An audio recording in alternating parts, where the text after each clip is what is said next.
إن الحمد لله نحمده ونستعينه ونستغفره ونعوذ بالله من شرور أنفسنا ومن سيئات أعمالنا من يهده الله فلا مضل له ومن يضلل فلا هادي له وأشهد أن لا إله إلا الله وأشهد أن محمدا عبده ورسوله رب اشرح لي صدری ویسر لی امری واحلل عقدۃ من لسانی یفقہوا قولی۔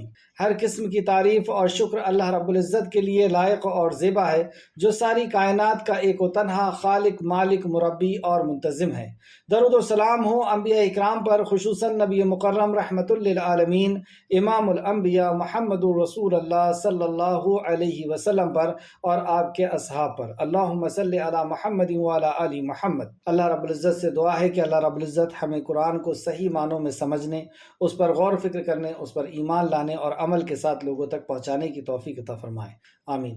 اعوذ باللہ من الشیطان الرجیم۔ اے اللہ ہم تیری پناہ میں آتے ہیں شیطان سے۔ اے اللہ تو ہمیں شیطان کے مکر و فریب سے بچا لے کہ وہ تیرے کلام سے، تیرے دین سے ہمیں دور کر دے۔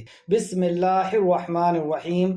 اللہ کے نام سے جو بڑا مہربان، بار بار رحم فرمانے والا ہے۔ لفظی ترجمے کے اوپر غور کریں۔ آیت نمبر 18، علم ترا، کیا نہیں آپ نے دیکھا، علم کیا نہیں، ترا آپ نے دیکھا، ان اللہ کہ بے شک اللہ کو، یسجدو سجدہ کرتا ہے، لہو اس کو، یعنی اللہ کو سجدہ کرتا ہے، من جو فی السماواتی آسمانوں میں ہے، ومن فی الارض، ومن اور جو فی الارض زمین میں ہے، والشمس اور سورج، والقمر اور چاند، والنجوم اور ستارے، والجبال اور پہاڑ، والشجر اور درخت، والدواب اور چوپائے جانور، وکثیر من الناس اور بہت سے لوگ، وکثیر اور بہت سے، حق کا ثابت ہو چکا، علیہ ان پر، عذاب تو بہت سے ہیں جو سجدہ کرتے ہیں اور بہت سے ہیں جن پہ عذاب ثابت ہو چکا، یعنی انہیں سجدے کی توفیق نہیں ملی۔ من جسے یہین اللہ رسوا کر دیا اللہ، رسوا کر دے اللہ، یہین اللہ رسوا کر دے اللہ، فما تو نہیں، لہو اس کے لیے، من مکرمن کوئی عزت دینے والا، جسے اللہ رسوا کر دے اسے عزت دینے والا کوئی نہیں۔ ان اللہ بے شک اللہ، یفعل وہ کرتا ہے، ما جو، یشاء وہ چاہتا ہے۔ یہ سجدے کی آیت تھی، چاہے تو آپ ابھی سجدہ کر لیں اور چاہے تو کلاس کے بعد۔ صحابہ اکرام کی سے یہ دونوں چیز ثابت ہے کہ آپ ترنت بھی سجدہ کرتے اور بعد میں بھی کرتے۔ جیسے عمر فاروق رضی اللہ عنہ جب ممبر پہ تھے اور سجدے کی آیت آئی تو آپ نے ممبر سے اتر کر کے سجدہ کیا اور سارے صحابہ نے بھی سجدہ کیا، اور دوسرے ہی بار جب سجدے کی آیت آئی تو آپ نے سجدہ نہ کیا اور خطبے کے بعد پھر آپ نے سجدہ کیا۔ تو ترنت بھی کر سکتے ہیں، نماز کی حالت میں بھی یا نماز کے بعد بھی۔ آیت نمبر 19، لیکن سجدہ ضرور کریں، کیونکہ یہاں پر نبی کریم صلی اللہ علیہ وسلم کا فرمان کہ جو سورہ حج پڑھے اور سجدہ نہ کرے تو اسے چاہیے کہ وہ سورہ حج نہ پڑھے۔ حاضانی یہ دو، اب یہاں سے دوسرا واقعہ شروع ہو رہا ہے، یعنی ایمان والے اور غیر ایمان والوں کے بیچ میں اختلاف کا، جھگڑے کا۔ حاضانی یہ دو، خصمانی جھگڑنے والے ہیں، اختصموا جنہوں نے جھگڑا کیا، فی ربہم اپنے رب کے بارے میں۔ تو یہاں جھگڑے کی وجہ جو ہے وہ اللہ رب العزت کی وحدانیت، اللہ کی توحید، اللہ کی وجہ سے انہوں نے جھگڑا کیا، یعنی زمین کے لیے، دولت کے لیے، عزت کے لیے، شہرت کے لیے نہیں، ملک کے لیے نہیں، انہوں نے اللہ رب العزت کی وحدانیت کے لیے۔ کیوں ایک شخص یہ کہتا ہے یا ایک گروہ یہ کہتا ہے کہ صرف اللہ کی عبادت ہوگی اور دوسرا گروہ اس دعوت توحید کو، اس نور کو بجھا دینا چاہتا ہے، اس وجہ سے اللہ رب العزت نے انہیں بھی ان کے ساتھ جھگڑا کرنے کا حکم دیا۔ پھر ربہم اپنے رب کے بارے میں، فالذین تو جنہوں نے، کفروا کفر کیا، قطعت کاٹی جا چکی ہے، قطعت کاٹی جا چکی ہے، لہم ان کے لیے، ثیاب کپڑے، من نار آگ کے، تو ان کے لیے آگ کے کپڑے کاٹے جا چکے ہیں، یصب ڈالا جائے گا، من فوقی اوپر سے، رؤوسہم ان کے سروں کے، حمیم کھولتا ہوا پانی، حمیم کھولتا ہوا پانی، یسحر پگھلا دیا جائے گا، بہی ساتھ اس کے، ما جو کچھ، فی بطونہم ان کے پیٹوں میں ہے، ایسا گرم پانی ہوگا کہ ان کے پیٹوں میں جو کچھ ہے وہ سب پگھلا دے گا۔ والجلود، اور کھالیں ان کی، ولہم، ان کے لیے، مقامع، ہتھوڑے ہوں گے، من حدید، حدید کے، لوہے کے، کلما، جب بھی، ارادو، وہ چاہیں گے، ارادہ کریں گے، ان کے، یخرجو، وہ اخراج کریں، نکل جائیں، منہا، اس سے، یعنی اس جہنم سے وہ نکلنے کے بارے میں جب کبھی بھی کوشش کریں گے، من غم، غم سے، اس جہنم کے غم سے، اعیدو، وہ لوٹا دیے جائیں گے، فیہا، اس میں، وذوقو، اور چکھو، اور ان سے کہا جائے گا کہ چکھو، عذاب الحریق، عذاب آگ کا۔ اللہ ہم سب کو جہنم کی آگ سے بچائے، آمین۔ آیت تفسیر کی طرف، آیت نمبر 17، ان الذین آمنوا والذین ہادوا والسابئین، بے شک جو لوگ ایمان لائے اور جو یہودی ہوئے اور سابی۔ یہاں پر اس آیت مبارکہ میں اللہ تعالیٰ قیامت کے دن فرقوں کے میں فیصلہ فرمانے کے بارے میں یہ آیت نازل فرما رہا ہے کہ جو بھی فرقے آج دنیا کے اندر نظر آ رہے ہیں، ہر فرقہ اپنے آپ کو حق پر اور صحیح پر اپنے آپ کو ثابت کرتا ہے، یہ کہتا ہے، تو اللہ رب العزت ان کے مابین اللہ رب العزت ہی فیصلہ فرمائے گا۔ تو اس میں اللہ رب العزت نے سب سے پہلے کہا ان الذین آمنوا، بے شک جن لوگوں نے ایمان لائے اور جو یہودی ہوئے، یعنی انہوں نے وہ ایمان کے راستے کو اور اس ہدایت کے راستے کو چھوڑ کر کے اللہ کے نبی جو ایک رب کی دعوت دینے کے لیے آئے تھے انہی کو انہوں نے اللہ کا شریک بنا لیا، عزیر علیہ السلام کو اللہ کا بیٹا کہہ دیا اور موسیٰ علیہ السلام کو یہ لوگ ماننے کا دعویٰ کرتے تھے۔ اور جو یہودی ہوئے اور سابی یعنی بے دین، اور نصارہ یعنی عیسائی، اور مجوسی یعنی آگ کے پجاری، آگ کی عبادت کرنے والے، اور وہ لوگ جنہوں نے اللہ کے ساتھ شرک کیا، اور یہ لوگ ہیں کہ یہ اللہ کو بھی مانتے ہیں لیکن اللہ کے علاوہ بھی اللہ کی مخلوق کو ضرورت کا پورا کرنے والا اور مصیبت کا دور کرنے والا مانتے ہیں۔ بے شک اللہ ان کے مابین یوم قیامت فیصلہ کرے گا، ان کے بیچ میں اللہ رب العزت فیصلہ کرے گا۔ یقیناً اللہ ہر شے پر شاہد ہے، اللہ رب العزت ہر چیز پر گواہ ہے، ہر چیز پر وہ شاہد ہے کہ کون کیا عمل کر رہا تھا۔ اب یہاں پہ آپ دیکھیں کہ اللہ رب العزت نے تمام وہ بڑے ادیان فرقوں کا اللہ رب العزت نے ذکر کیا، جو یہودی اور سابی یا نصارہ اور مجوسی اور مشرکین، کہ جو اللہ کو بھی مانتے ہیں اور دوسروں کو بھی مانتے ہیں۔ اس کے بعد آیت نمبر 18 کے اندر اللہ رب العزت نے ساری مخلوق کے تعلق سے فرمایا کہ یہ ساری مخلوق اللہ رب العزت کے سامنے سجدہ ریز ہیں، جو خود اللہ رب العزت کے سامنے اپنے آپ کو عاجزی اور انکساری کے ساتھ اللہ کے بارگاہ میں اپنے آپ کو سپرد کر دیتے ہیں۔ یہ خود اللہ کے سامنے محتاج ہیں، تو پھر ان محتاجوں کی عبادت کیسے، یا ان کو سجدہ کیسے؟ دیکھیں آپ آیت فرمایا الم تری ان اللہ یسجد لہ من فی السماوات ومن فی الارض، کیا آپ نے نہیں دیکھا کہ بے شک اللہ کو سجدہ کرتا ہے جو کوئی آسمانوں میں اور جو کوئی زمین میں ہے۔ آسمان اور زمین کے اندر جو بھی مخلوق ہے وہ سب کی سب اللہ سبحانہ وتعالیٰ کو سجدہ کرتی ہیں، جیسے کہ سورہ نحل آیت نمبر 48 میں بھی اللہ رب العزت نے فرمایا، سورہ نحل آیت نمبر 48، کیا یہ لوگ اللہ کے پیدا کیے ہوئے چیزوں کو نہیں دیکھتے؟ کیا یہ لوگ اللہ کی پیدا کی ہوئی چیزوں کو نہیں دیکھتے کہ جن کے سائے دائیں سے یا بائیں کو اور بائیں سے ڈھلتے ہیں، یعنی اللہ کے آگے عاجزی و انکساری سے کرتے ہوئے سجدہ میں پڑے رہتے ہیں۔ یعنی جو بھی مخلوق ہے ان سب کے سائے ہیں، اور یہ سب سائے عاجزی و انکساری سے اللہ رب العزت کی بارگاہ میں سجدہ ریز رہتے ہیں۔ کیا نہیں دیکھا آپ نے کہ ہر مخلوق تو اللہ رب العزت کی محتاج ہے اور اپنی شان سمجھتی ہے کہ اللہ کی بارگاہ میں وہ خوشی کے ساتھ، انکساری کے ساتھ، محبت کے ساتھ اللہ کو سجدہ کرتی ہے۔ اس طریقے سے سورہ حامیم سجدہ آیت نمبر 44 میں اللہ فرماتا ہے اور مخلوقات میں سے کوئی چیز نہیں مگر اس کی تعریف کے ساتھ تسبیح کرتی ہے۔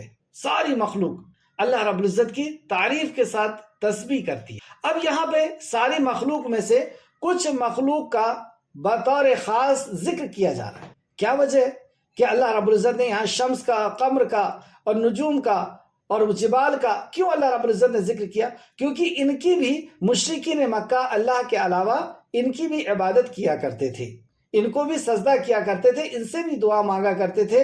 دنیا کے اندر جو چیز کم اور زیادہ ہو رہی ہے اس کی وجہ اللہ کی اس مخلوق کو جانتے تھے کہ آج بارش ہوئی ہے اس وجہ سے ہوئی ہے کیونکہ فلاں ستارہ نکل گیا، اور اس ستارے کا جو نام ہے اس نام سے اپنے نام کو ملا کر کے، اور پھر آج کے دور میں ہم دیکھیں کہ راشی مناتے ہیں کہ فلاں شخص کی فلاں راشی ہے، یعنی وہ ستارہ نکلے گا تو اس کی قسمت اچھی ہوگی، اور وہ ستارہ ڈوبے گا تو اس کی قسمت بری ہو جائے گی۔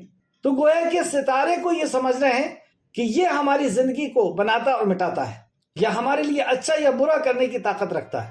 تو ان ساری مخلوق کو جن کی اللہ کے علاوہ عبادت ہوتی ہے، اللہ رب العزت نے ان کا ذکر کیا ہے کہ یہ خود تو اللہ کی بارگاہ میں سجدہ ریز رہتے ہیں، جیسے کہ تفسیر ابن کثیر فرماتے ہیں والشمس والقمر والنجوم، اور سورج اور چاند اور ستارے، ان کو بطور خاص اس لیے ذکر کیا گیا کہ اللہ تعالیٰ کے سوا ان کی عبادت کی جاتی تھی، پوجا کی جاتی تھی۔ اللہ تعالیٰ نے بیان فرمایا کہ یہ معبود کیسے ہو سکتے ہیں جبکہ اللہ تعالیٰ نے انہیں پیدا کیا۔ دیکھیں 3 چیزیں نوٹ کریں، یہ معبود کیسے ہو سکتے ہیں جبکہ اللہ نے انہیں پیدا کیا۔ تو پتہ یہ چلا کہ معبود ہونے کا حق وہی رکھتا ہے جو کسی سے پیدا نہ کیا گیا، الحی، جو ہمیشہ سے اور ہمیشہ رہنے والا، اور جو پیدا ہونے کے لیے محتاج، اس کی وہ عبادت کا حقدار کیسے ہو سکتا ہے کہ جو اپنے آپ کو بھی پیدا نہ کر سکے، پیدا ہونے کے لیے محتاج اور پیدا رہنے کے لیے بھی وہ محتاج، قائم ہونے کے لیے بھی محتاج اور قائم رہنے کے لیے بھی محتاج ہو، وہ عبادت کا حقدار نہیں ہو سکتا۔ تو یہاں فرمایا اللہ تعالیٰ نے بیان فرمایا کہ یہ معبود کیسے ہو سکتے ہیں جبکہ اللہ تعالیٰ نے انہیں پیدا کیا، انہیں مسخر کیا، انہیں ان کے کام پر لگا دیا، انہیں تابع فرمان بنا دیا، انہیں قائم رہنے کے لیے اللہ رب العزت نے مہلت دے دی، قائم کیا بھی، اور اللہ کے محتاج ہے قائم رہنے کے لیے بھی۔ تیسرا، اور یہ سب اپنے خالق کے حضور سجدہ کرتے ہیں، اور یہ ساری مخلوق اپنے خالق کے حضور خود سجدہ کرتی ہے۔ تو جو سجدہ کرے وہ سجدے کے لائق کیسے ہو سکتا ہے؟ سبحان اللہ۔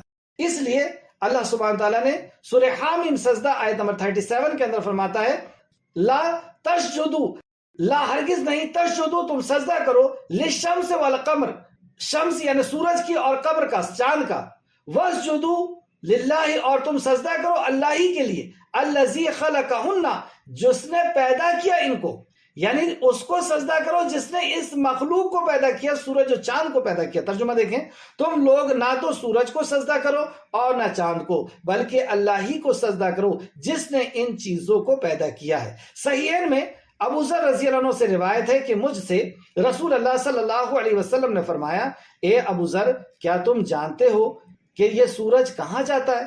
یعنی یہ سورج کہاں جاتا ہے رات میں جب ڈوبتا ہے؟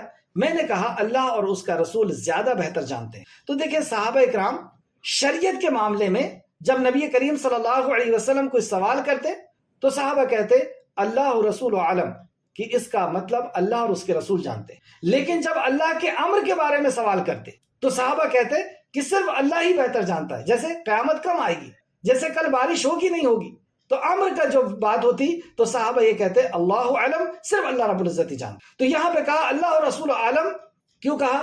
کیونکہ آپ نے پوچھا کہ سورج کہاں جاتا ہے، تو یہ شریعت کی بات تھی، رسول اللہ جانتے ہیں، تو آپ نے فرمایا یہ جاتا ہے اور عرش کے نیچے سجدہ کرتا ہے، یہ سورج جاتا ہے اور عرش کے نیچے سجدہ کرتا ہے، پھر اللہ تعالیٰ سے اجازت طلب کرتا ہے اور وہ فرماتا ہے کہ ایک دن اس سے کہا جائے گا، مطلب اللہ رب العزت اجازت دیتا ہے اور ایک دن اس سے کہا جائے گا کہ جہاں سے آیا ہے وہاں لوٹ جا، یعنی یہ وہ قیامت کا دن ہوگا جس دن سورج کو اجازت نہیں دی جائے گی اور کہا جائے گا تو جدھر سے آیا ہے ادھر ہی لوٹ جا۔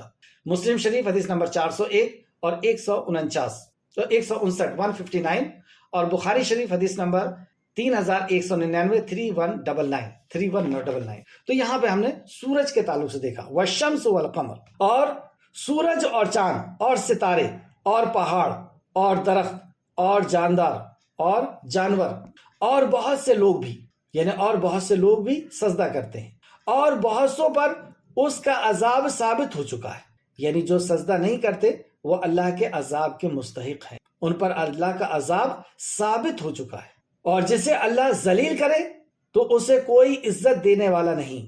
یہ ذلت ہے انسان کی کہ وہ اشرف المخلوق بنایا گیا، اور یہ اس کی شان ہوتی، اور یہ اس کی شان ہے کہ وہ ساری کائنات کے خالق اور مالک کو سجدہ کرتا ہے، اور یہ اشرف المخلوق ہونے کے باوجود یہ اگر کسی مخلوق کو سجدہ کرے تو یہ اس کے لیے ذلت ہے، یہ اس کے لیے پستی ہے، یہ اس کے لیے بے عزتی ہے کہ اللہ نے اسے اشرف المخلوق بنایا اور وہ اپنے سے کسی کمتر مخلوق کے سامنے سجدہ کرتی، سورج کے سامنے کر رہا ہے، چاند کے سامنے کر رہا ہے، یا فلاں کسی اور کے سامنے. اور جسے اللہ ذلیل کرے، یہ اللہ رب العزت نے اسے ذلیل کیا، اور جسے اللہ ذلیل کر دے تو اسے کوئی عزت دینے والا نہیں. تو پتہ یہ چلا کہ اللہ کے سجدے میں عزت ہے اور اسے کوئی عزت دے. بے شک اللہ جو چاہتا ہے وہ کرتا ہے، بے شک اللہ جو چاہتا ہے. دیکھیں ہم نے یہاں پر چند الگ الگ مخلوق کا جو ذکر کیا گیا ان کے تعلق سے، جیسے ابھی ہم نے دیکھا کہ سورج کے تعلق سے کہ سورج اللہ رب العزت کے عرش کے نیچے جا کر کے سجدہ کرتا ہے، اجازت مانگتا ہے، اجازت دی جاتی ہے، پھر آگے بڑھتا ہے، اور ایک دن ایسا آئے گا کہ اسے اجازت نہیں دی جائے گی بلکہ کہا جائے گا کہ واپس لوٹ جا، اور یہ قیامت کا دن ہوگا. اسی طریقے سے درخت بھی اللہ رب العزت کو سجدہ کرتے ہیں. ابن عباس رضی اللہ عنہ سے روایت ہے کہ ایک شخص آیا اور اس نے عرض کیا، اے اللہ کے رسول، یعنی ایک صحابی آتے ہیں اور نبی مکرم صلی اللہ علیہ وسلم سے کہتے ہیں کہ اے اللہ کے رسول، رات میں نے خواب میں دیکھا گویا میں ایک درخت کے پیچھے نماز پڑھ رہا ہوں. خواب میں دیکھا کہ میں ایک پیڑ کے پیچھے نماز پڑھ رہا ہوں. جب میں نے سجدہ کیا تو میرے سجدے کرنے کی وجہ سے درخت نے بھی سجدہ کیا، اور میں نے سنا کہ وہ درخت سجدے میں کہہ رہا تھا، سجدے میں وہ درخت کہہ رہا تھا، اے اللہ تو اس سجدے کو قبول فرما، اے اللہ تو اس سجدے کو قبول فرما اور اس کا ثواب اپنے ہاتھ لکھ دے، اور اس سجدے کا ثواب اپنے ہاتھ لکھ دے، اور اس کے سبب سے تو گناہوں کو بوجھ مجھ سے دور کر دے، اور اس سجدے کو تو میرے لیے اپنے ہاں خیر بنا دے، تو اپنے ہاں خیر بنا دے، اور تو اس سجدے کو میرے طرف سے ایسے ہی قبول فرما جیسے تو نے اپنے بندے داؤد علیہ السلام کے سجدے کو قبول فرمایا تھا. ابن عباس رضی اللہ عنہ بیان کرتے ہیں کہ رسول اللہ صلی اللہ علیہ وسلم نے آیت سجدہ کی تلاوت فرمائی، پھر سجدہ کیا تو میں نے سنا کہ آپ سجدے میں وہی کلمات کہہ رہے تھے جن کے بارے میں اس شخص نے بیان کیا تھا. وہ صحابی نے جو خواب میں سجدے میں کلمات پڑھے تھے، رسول اللہ صلی اللہ علیہ وسلم نے بھی سجدے کی آیت پڑھی اور انہی کلمات کو دہرایا کہ اس نے درخت کے حالت سجدے میں یہ الفاظ سنے تھے، مطلب جو حالت سجدے میں جو الفاظ سنے تھے وہی رسول اللہ نے فرمایا، وہی رسول اللہ نے پڑھا. اس کو امام ترمذی اور ابن ماجہ نے اور ابن حبان نے اپنے صحیح میں روایت کیا ہے. ترمذی شریف اور صحیح حدیث نمبر 579، ابن ماجہ حدیث نمبر 1053 اور ابن حبان نے بھی اس کو روایت کیا ہے. اس کے علاوہ بھی سجدے تلاوت کی ایک اور دعا ملتی ہے جو فقہ الحدیث صفحہ نمبر 517. حضرت عائشہ رضی اللہ عنہ سے مروی ہے کہ رسول مکرم صلی اللہ علیہ وسلم رات کو قرآن مجید میں یہ دعا پڑھتے تھے. حضرت عائشہ رضی اللہ عنہ سے مروی ہے کہ نبی کریم صلی اللہ علیہ وسلم رات کو قرآن کے سجدوں میں یہ دعا پڑھا کرتے تھے، مطلب رات میں جب آپ سجدے کی آیت آتی تو یہ دعا پڑھا کرتے تھے، سجدہ وجہہا للذی خلقہ وشق سمعہ وبصرہ بحولہ وقوتہ فتبارک اللہ احسن الخالقین. صحیح ابو داؤد حدیث نمبر 1255 اور ابو داؤد حدیث نمبر 1414، ترمذی حدیث نمبر 580، نسائی اور ابن حبان، دارالقطنی، حاکم اور بہقی اور بھی دوسری کتابوں نے اس حدیث کو نقل کیا ہے. تو یہ دو سجدے کی ہمیں دعا ملی، ہمیں چاہیے کہ ان دونوں دعاؤں کا ہم اہتمام کریں. اللہ ہمیں توفیق عطا فرمائے. یہاں تک ہم نے دیکھا کہ سورج اور ستارے وغیرہ اللہ کو سجدہ کرتے ہیں، اور ہر مخلوق سایہ دار ہوتی ہے، پرچھائی والی ہوتی ہے، تو وہ پرچھائی کے ذریعے سے اللہ رب العزت کو کے سامنے سجدہ ریز ہوتے ہیں. اب دیکھتے ہیں کہ جانور بھی اللہ رب العزت کو کس طرح سجدہ کرتے ہیں. حدیث میں ہے، جسے امام احمد نے روایت کیا ہے کہ رسول اللہ صلی اللہ علیہ وسلم نے حیوانوں کے پشتوں میں ممبر بنانے سے منع کرتے ہوئے فرمایا. حیوان کی پشت یعنی گھوڑے ہوئے یا اونٹ یا اور بھی جو جانور جن کی پیٹھ پر لوگ سوار ہوتے ہیں، تو اس پر ممبر مت بناؤ، یعنی بے ضرورت مت بیٹھو، بے ضرورت بیٹھ کر کے اور آپس میں بات کریں، ایسا مت کرو. ہاں اس کو ضرورت کے لیے استعمال کریں ٹھیک ہے، لیکن بے ضرورت ممبر مت بناؤ. کیوں مت بناؤ؟ ہو سکتا ہے، آپ صلی اللہ علیہ وسلم نے فرمایا، ہو سکتا ہے کہ بہت سی سواریاں اپنے سوار سے بہتر اور اللہ تعالیٰ کا زیادہ ذکر کرنے والی ہو. یعنی جو سوار ہے وہ سواری اس سے بہتر ہے کیونکہ وہ اللہ کا زیادہ ذکر کرنے والی. تو یہ زیادہ ذکر کرنے والی، اس کو نبی مکرم نے بہتر کہا، جبکہ جو سوار ہے وہ انسان ہے اور جس میں سوار ہے وہ جانور ہے. لیکن وہ بہتر کیوں ہو گیا؟ اللہ کے ذکر کرنے سے. پھر سے آپ حدیث کے الفاظ کو دیکھیں جو ترجمہ ہے. ہو سکتا ہے کہ بہت سے سوار، یعنی جو جانور کی پشت پر سوار ہے، ہو سکتا ہے کہ بہت سے سواریاں اپنے سوار سے بہتر ہو، سواریاں اپنے سوار سے بہتر اور اللہ تعالیٰ کا زیادہ ذکر کرنے والی ہو. بہتر بھی ہے اور اللہ کا زیادہ ذکر کرنے والا. مسند احمد نے اس کو روایت کیا. مسند احمد جلد نمبر 3 صفحہ نمبر 440 اور تفسیر ابن کثیر جلد نمبر 4 صفحہ نمبر 174. چوتھا پوائنٹ، سجدہ کرتے دیکھ کر شیطان کی کیفیت. جب بندہ اللہ رب العزت کی بارگاہ میں سجدہ کرتا ہے تو شیطان کیسا ذلیل ہوتا ہے، اس حدیث میں دیکھتے ہیں. حضرت ابو ہریرہ رضی اللہ عنہ سے روایت ہے، انہوں نے کہا کہ رسول اللہ صلی اللہ علیہ وسلم نے فرمایا، جب ابن آدم یعنی آدم کی اولاد سجدے کی آیت کو پڑھتا اور سجدہ کرتا ہے تو شیطان الگ ہو کر رونا شروع کر دیتا ہے اور کہتا ہے، ہائے افسوس، ابن آدم کو سجدے کا حکم دیا گیا تو اس نے سجدہ کیا اور اس کے لیے جنت ہے، اور مجھے بھی سجدے کا حکم دیا گیا. ابلیس کہتا ہے مجھے بھی سجدے کا حکم دیا گیا مگر میں نے انکار کیا اور میرے لیے جہنم ہے. مسلم شریف حدیث نمبر 81. سورہ حج کی فضیلت اور سجدے کا حکم. امام احمد نے عقبہ بن عامر کی روایت کو بیان کیا ہے کہ انہوں نے کہا کہ میں نے عرض کی، اے اللہ کے رسول، کیا سورہ حج کو 2 سجدوں کی وجہ سے باقی تمام صورتوں پر فضیلت حاصل ہے؟ آپ نے فرمایا ہاں، تو جو یہ 2 سجدے نہ کرے وہ انہیں نہ پڑھے. تو آپ صلی اللہ علیہ وسلم نے فرمایا کہ جو ان 2 سجدوں کو نہ کرے تو وہ اسے نہ پڑھے، یعنی سورہ حج کو نہ پڑھے. اس کو امام ابو داؤد اور امام ترمذی نے بھی روایت کیا ہے. ابو داؤد حدیث نمبر 1402، ترمذی حدیث نمبر 578 اور تفسیر ابن کثیر صفحہ نمبر 175. یہاں پہ سجدے کے احکام و مسائل تھے. اب آگے دیکھتے ہیں آیت نمبر 19. یہ وہ جھگڑنے والے گروہ ہیں جنہوں نے اپنے رب کے بارے میں جھگڑا کیا. سبحان اللہ. دیکھیں جھگڑے کی کئی وجوہات ہوا کرتی ہیں. کوئی مرد کے لیے جھگڑا کرتا ہے، کوئی عورت کے لیے کرتا ہے، کوئی زمین کے لیے کرتا ہے، کوئی جائیداد کے لیے کرتا ہے، کوئی دولت کے لیے کرتا ہے، کوئی شہرت کے لیے کرتا ہے، کوئی ملک میں حکومت کے لیے کرتا ہے. لیکن یہ بہت مبارک جھگڑا کہ جو اپنے خالق اور مالک کی وحدانیت کے لیے کہ میرے رب کا حق کسی اور کو نہیں دیا جائے گا، جس نے مجھے اور تمہیں پیدا کیا ہے، جو ساری کائنات کا خالق و مالک ہے، جو میرا اور تمہارا رب ہے، عبادت کے لائق وہی ہے. اس بنیاد پر ایک چیز اور غور کریں کہ انبیاء علیہ السلام اللہ رب العزت کی وحدانیت کی دعوت دیتے تھے اور ماننے والوں میں، سننے والوں میں 2 گروہ ہو جایا کرتے تھے. ایک وہ جو قبول کرتے تھے، ایک وہ جو قبول نہیں کرتے تھے. تو جو قبول نہیں کرتے تھے ان کے اوپر کوئی زبردستی نہیں کی گئی. لا اکراہ فی الدین، دین میں کوئی زبردستی نہیں ہے. جو چاہے حق اور باطل صاف واضح ہو گیا، جو چاہے قبول کرے، جو چاہے نہ کرے. تو زبردستی نہیں تھی ان کے لیے. اور یہاں تک کہ وہ جب زبردستی کرتے تھے کہ اپنے ہی رب کو چھوڑ کر کے اپنے ہاتھوں سے بنائی ہوئی چیزوں کی عبادت کرتے تھے یا اللہ کی بنائی ہوئی چیزوں کی عبادت کرتے تھے، اور پھر اس کے باوجود ایمان والوں کے اوپر زبردستی کرتے تھے، جھگڑا کرتے تھے، تو ایمان والے جگہ کو چھوڑ کر کے چلے جایا کرتے تھے، ہجرت کر لیتے. لیکن اس کے باوجود بھی انہیں سکون نہیں ملا. جیسے مکہ کے اندر ہم حالات کو دیکھیں، 2 گروہ ہو گئے، 3 گروہ ہوئے ویسے تو، ایک ایمان والے اور دوسرے غیر ایمان والے. تو غیر ایمان والوں میں 2 گروپ تھے.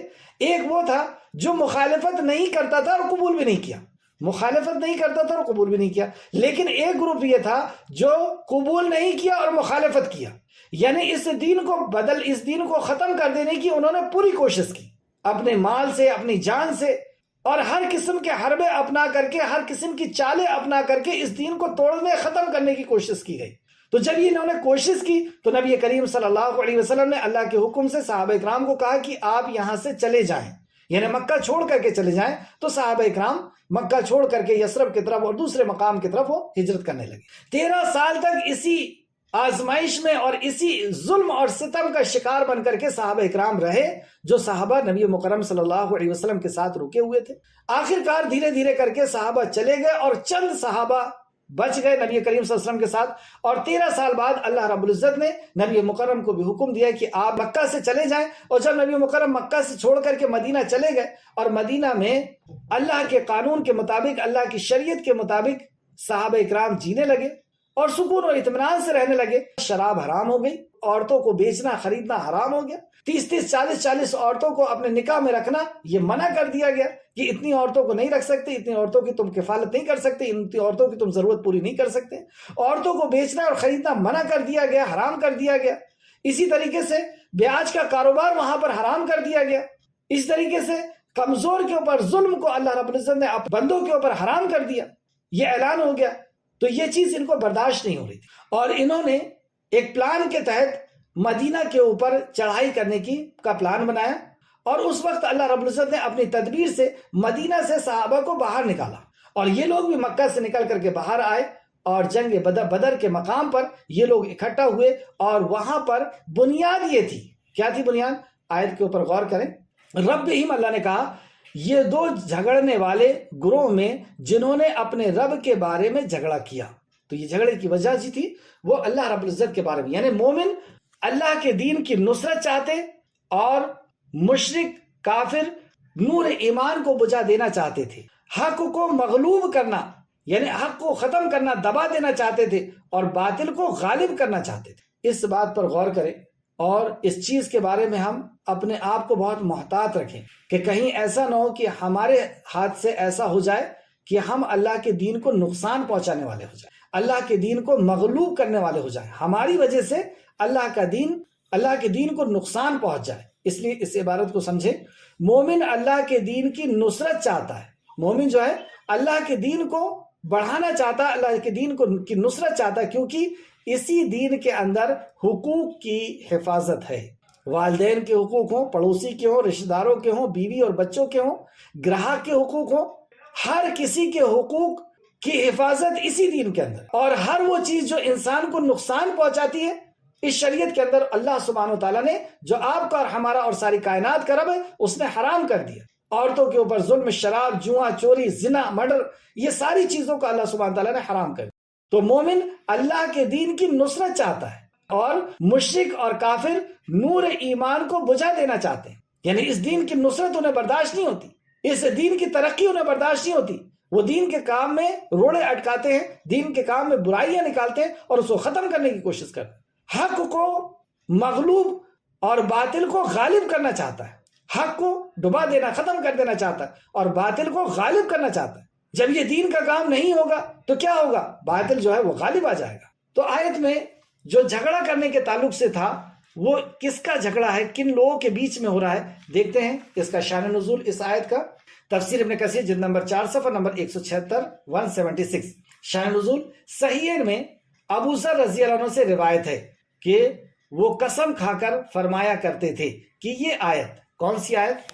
یہ آیت یہ دو جھگڑنے والے گروہ میں جنہوں نے اپنے رب کے بارے میں جھگڑا کیا، اس کے بارے میں قسم کھا کر کے فرماتے ہیں کہ یہ دو جھگڑنے والے اپنے پروردگار کے بارے میں جھگڑتے ہیں، اپنے پروردگار کے بارے میں جھگڑتے ہیں. یہ جنگ بدر ہے اور یہ توحید کی بنیاد پر یہ جھگڑا ہو رہا ہے کیونکہ اپنے رب کے بارے میں جھگڑتے ہیں. حمزہ رضی اللہ عنہ اور ان کے دونوں ساتھی اور عتبہ اور اس کے دونوں ساتھی. پھر سے دیکھیں، حضرت حمزہ رضی اللہ عنہ صحابی رسول اور ان کے دو ساتھی، یعنی وہ بھی دونوں صحابی، اور عتبہ یہ مشرکین میں سے عتبہ اور اس کے دونوں ساتھی کے بارے میں نازل ہوئی. یعنی 3 ادھر تھے اور 3 ادھر.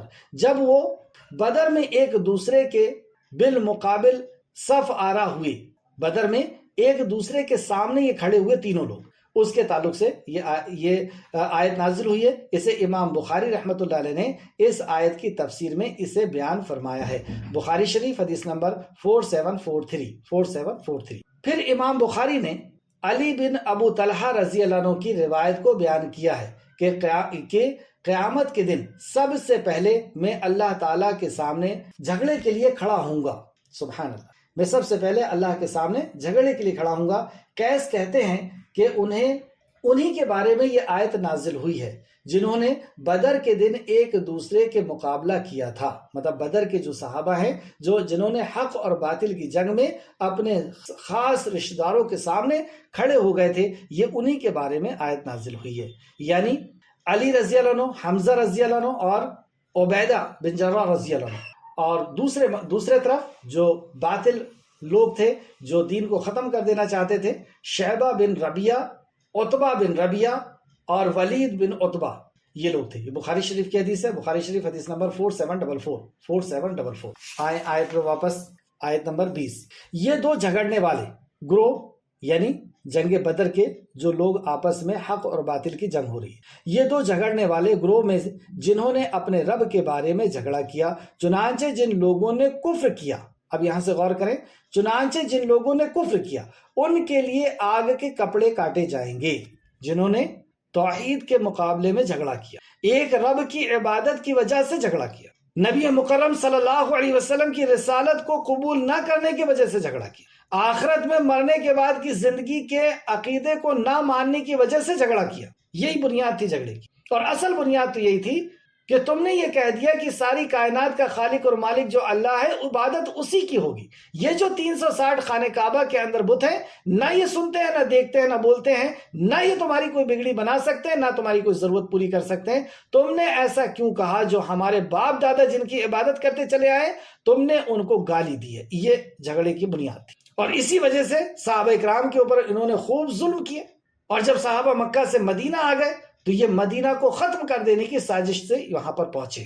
تو جنہوں نے اللہ رب العزت کی وحدانیت کو ختم کرنے کے بارے میں کوشش کی ہے اور جدوجہد کی ہے، یہ قیامت تک آنے والا ہر وہ انسان جو اللہ رب العزت کے رب ہونے کے انکار کے لیے جھگڑا کرے گا، اس کے لیے یہاں بات ہو رہی ہے. چنانچہ جن لوگوں نے کفر کیا، انکار کیا، کفر کیا، ان کے لیے آگ کے کپڑے کاٹے جائیں گے. وہ آج سمجھ لیں، آج ہی بتا دے رہا اللہ سبحانہ تعالیٰ. یہ بھی اللہ کا احسان ہے ان مجرموں کے اوپر کہ اللہ دنیا میں بتا دے رہا ہے کہ تم وہ جرم کر رہے ہو کہ تمہارے لیے آگ کے کپڑے کاٹے جائیں گے، یعنی جہنم میں تمہیں آگ کا لباس پہنا جائے گا.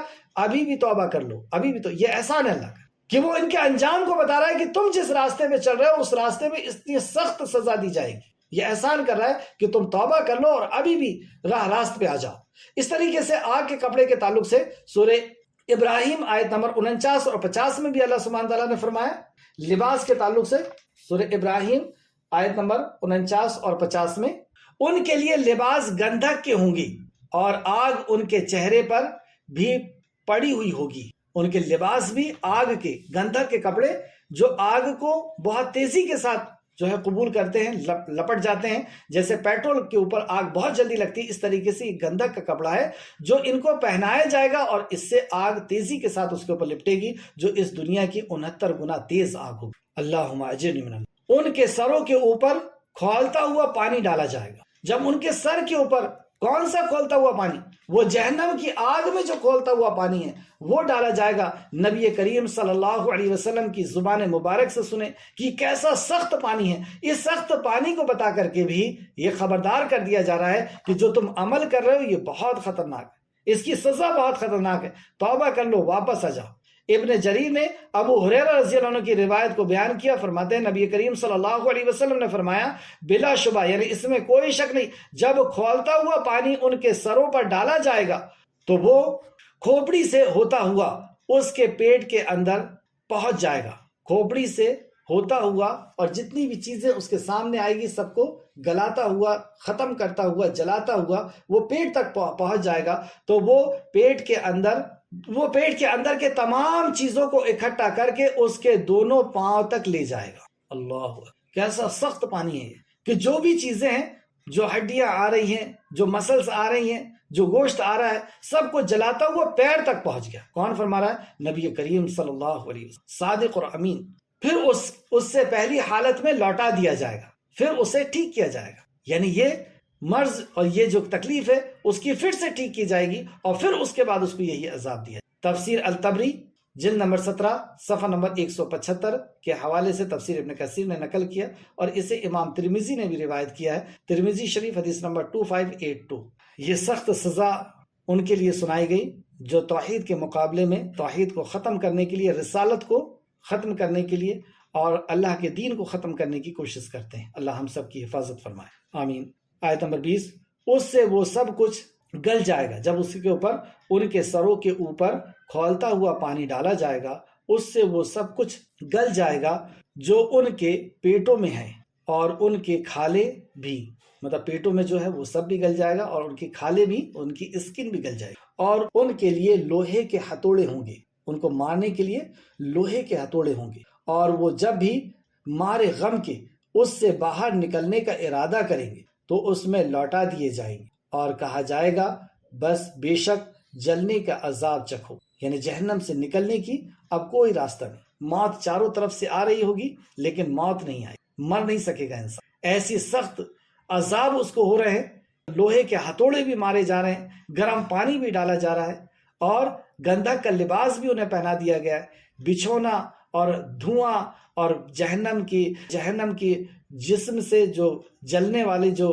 بدبو ہے وہ بدبو بھی ہے، دھواں بھی ہے، چیخ اور چلاہٹ کا بھی عذاب ہے کہ لوگوں کے چیخنے کی چلانے کی آوازیں بھی آ رہی ہیں، یہ سب کچھ یعنی چاروں طرف سے موت آ رہی ہے، لیکن اس کے بعد بھی موت کو موت دے دی۔ ایسے سخت عذاب سے بچ جاؤ، یہ اللہ رب العزت احسان کر رہا ہے یہ بتا کر کے کہ ایسا سخت دن آنے والا ہے تم پر۔ تم کس کے مقابلے میں کھڑے ہوئے ہو؟ اللہ کے دین کے مقابلے میں کھڑے ہوئے، جیسے پچھلی آیتوں میں ہم نے پڑھا کہ اللہ کے دین کو اپنی پھونک سے بچانا چاہتے ہو، تم پوری طاقت تم ملا لو، تم ساری طاقتیں جو ہے اللہ رب العزت کے اس دین کو جو ختم کرنے کے لیے تم ایفرٹ لگا رہے ہو، طاقت لگا رہے ہو۔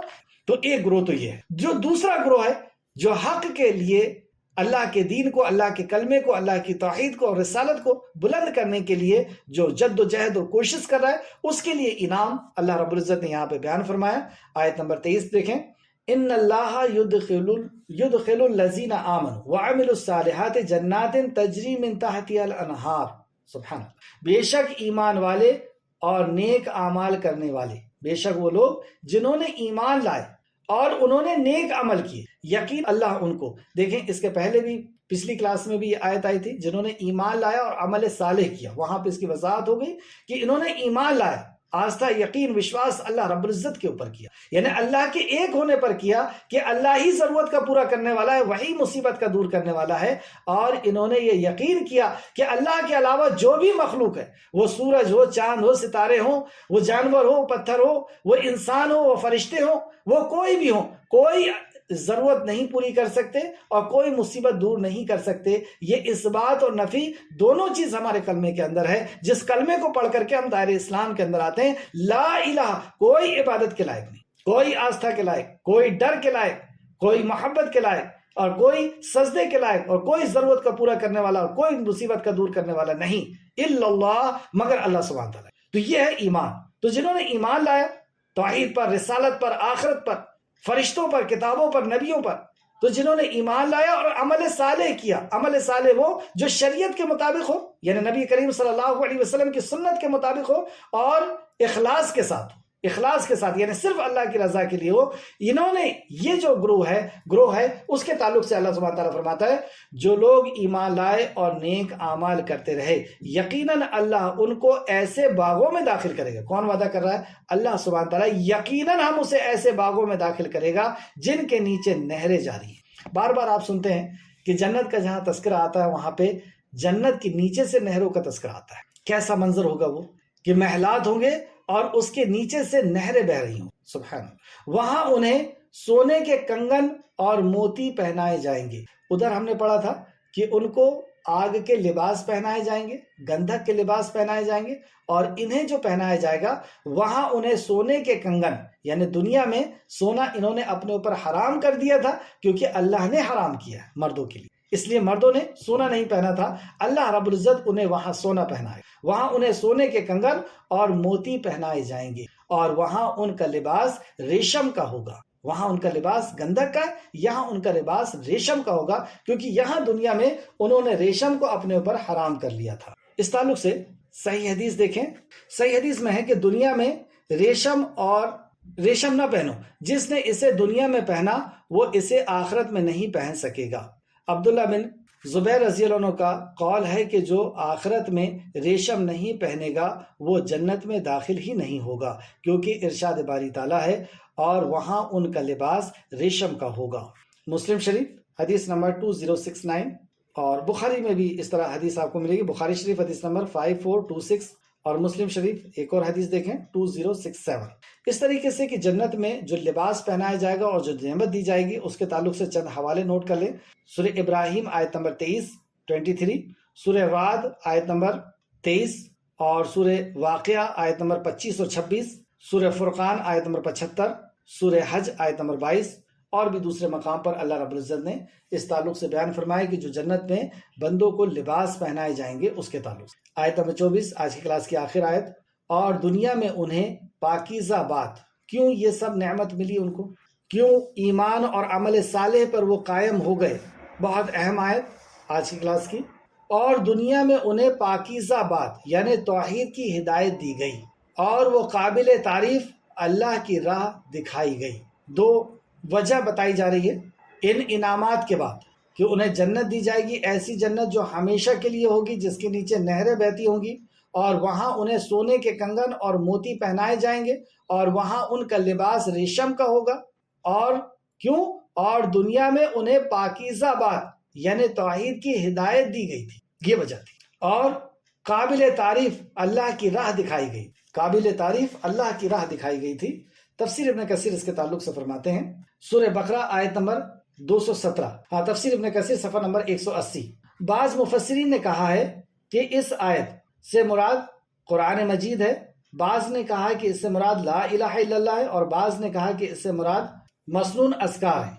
اور صراط مستقیم سے مراد یہ ہے کہ دنیا میں انہیں صراط مستقیم پر چلنے کی توفیق عطا کی گئی۔ اور صراط مستقیم کیا ہے؟ جو ہم ہدایت کی دعا مانگتے ہیں، اہدنا الصراط الذین انعمت علیہم غیر المغضوب علیہم ولا الضالین، صراط الذین انعمت علیہم، ان لوگوں کے راستے پر جن پر تو نے انعام کیا۔